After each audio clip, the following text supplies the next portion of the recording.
Pemirsa, banjir di Kota Prabu Muli dan Kabupaten Ogan Komering Ilir berdampak pada 9 desa dan 20 kelurahan. Meski kondisi banjir berangsur mulai berkurang, warga diminta untuk selalu waspada.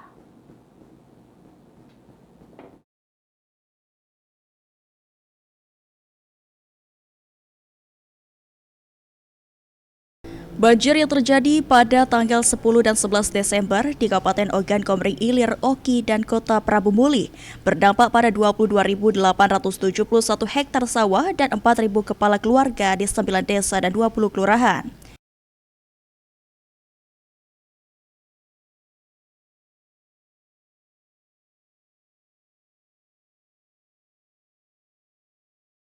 Kepala Bidang Penanganan Darurat BPBD Provinsi Sumatera Selatan Sudirman mengatakan, banjir yang terjadi disebabkan oleh tingginya curah hujan di wilayah tersebut.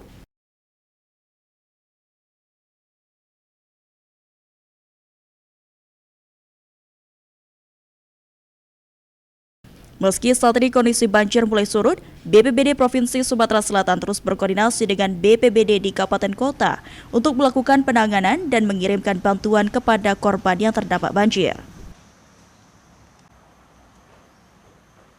Kita pemerintah provinsi, dalam hal ini BPBD Provinsi, hari ini kita akan menurunkan 3 tim ke lokasi yang terdampak di 4 kecamatan tersebut.